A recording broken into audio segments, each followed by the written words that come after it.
In an ancient kingdom of Akara lay nestled between towering hills, cradled by fertile lands and a river that had sustained its people for generations.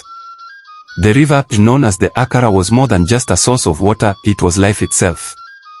For centuries, the villagers believed that the Akara River was protected by a powerful deity, the river god Onyemora. In the old days, every year, the villagers would hold a grand festival in his honor, offering sacrifices and prayers to ensure bountiful harvests and calm waters. But times had changed. As the years passed, the village grew prosperous, and the people became less and less concerned with the old ways. They began to view the river god as a relic of a bygone era, an outdated superstition that no longer had a place in their modern world. The festival was eventually forgotten, and the shrine to Onyemora, once adorned with offerings of food, drink, and gifts, fell into ruin. The elders warned the younger generation to remember their roots, to honor the spirit of the river. But the villagers, especially the ambitious new chief, Okachukwu, dismissed the old customs as irrelevant. Okachukwu was determined to lead Akara into a new age of progress, and honoring an ancient god didn't fit into his vision. He built a dam across the river to control its flow and generate power, ignoring the warnings that the river spirit would not be pleased. And so, for the first time in centuries, Akara, the river god, was forgotten. But Onyemora did not forget. It began slowly, so subtly that the villagers didn't notice at first. The river's fish, once abundant, grew scarce. The river, once crystal clear, began to grow murky, with a strange foulness rising from its depths. Crops that once thrived in the fertile soil along the riverbank began to wither. And then came the floods, great torrents of water that swept through the village without warning, drowning fields, homes, and livestock. At first, the villagers blamed the unpredictable weather, but as the floods grew more frequent and more destructive, they started to whisper of the old stories, the stories of the angry river god who would take revenge if ever he was dishonored. Okachukwu, however, refused to believe in such superstitions. He ordered his people to strengthen the dam, believing that controlling the river with force would solve the problem. But as the dam grew higher, the river's rage only intensified. Soon, the river's waters became a monstrous force, sweeping away anything in its path. Then came the night that changed everything. It was the night of the largest flood Akara had ever seen. The river overflowed its banks, crashing into the village with the ferocity of a wild beast. The villagers fled their homes, climbing to higher ground as they watched their once prosperous land drown beneath the churning waters. The sky thundered, and lightning lit up the swollen river, casting eerie reflections of something moving in the water, something ancient and terrible. In the midst of the chaos, a figure appeared near the riverbank. She was young, no older than 18, with long braids and skin the color of rich earth. Her name was Ifunanya. She had always been different from the others. Unlike most, she had always felt a connection to the river, as though its currents whispered to her, calling her name.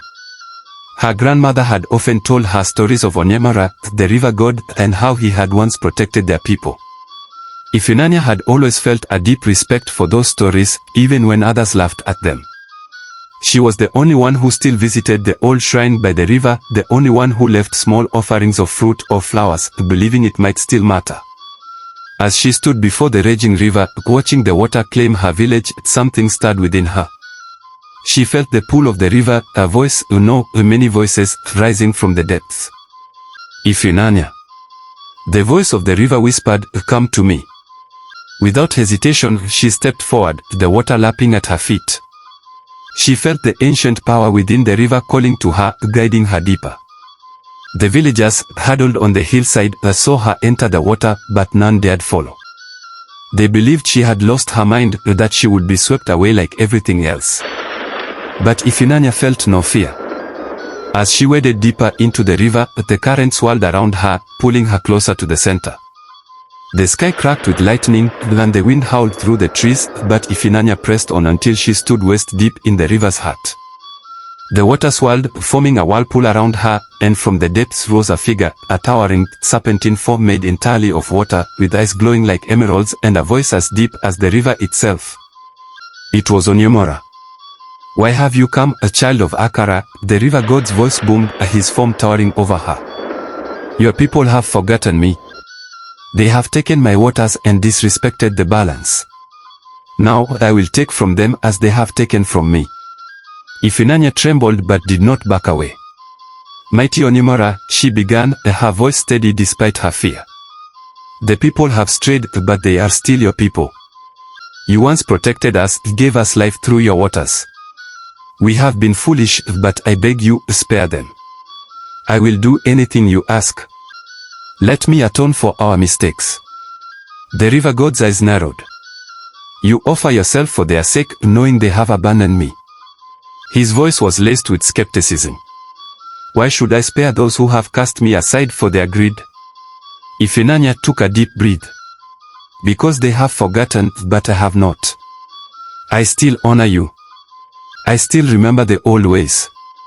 I will give my life to restore the balance, if that is what you demand. But please, let the children and the innocent be spared."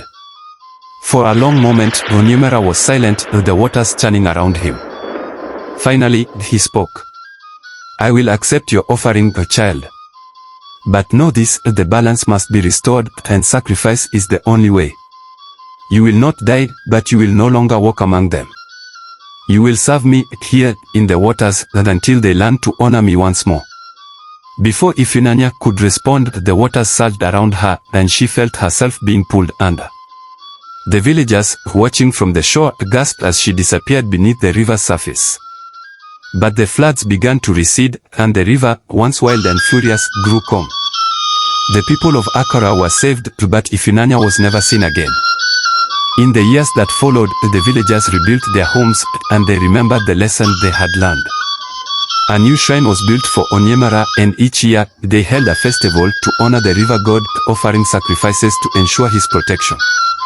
The river flowed peacefully once more, its waters clear and abundant.